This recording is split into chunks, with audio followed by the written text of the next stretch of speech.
সংক্ষেপে দলবদ্ধ মোনাজাত যে বেদাত তার কয়েকটি রেফারেন্স আমি দিয়ে শেষ করব।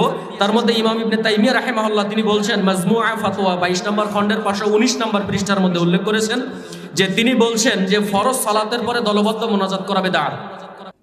শাইখ ইবনে বাজ রাহিমাহুল্লাহ তিনি বলছেন ইয়াহাতুল কেবারিল ওলামা 1 নম্বর খণ্ডের 244 নম্বর পৃষ্ঠার মধ্যে তিনি উল্লেখ করছেন দলবদ্ধ মোনাজাত একটি নিকৃষ্টতম বিদআত।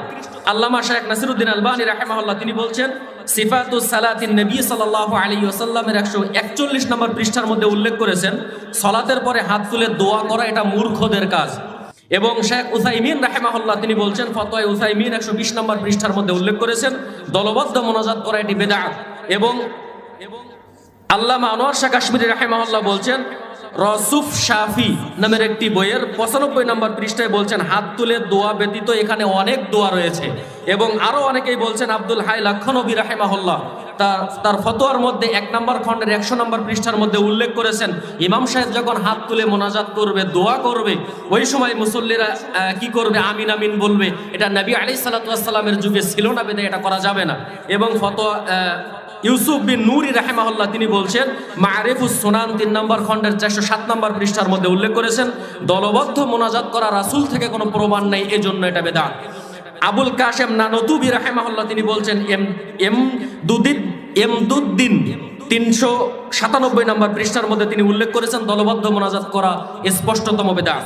এবং ইবনুল হাজ মাক্কি রাহিমাহুল্লাহ মাদখাল নামের একটি কিতাবের 2 নম্বর খণ্ডের 283 নম্বর পৃষ্ঠার মধ্যে উল্লেখ করেছেন এটা হচ্ছে একটি নিকৃষ্টতম কাজ, এটা হচ্ছে বেদাত।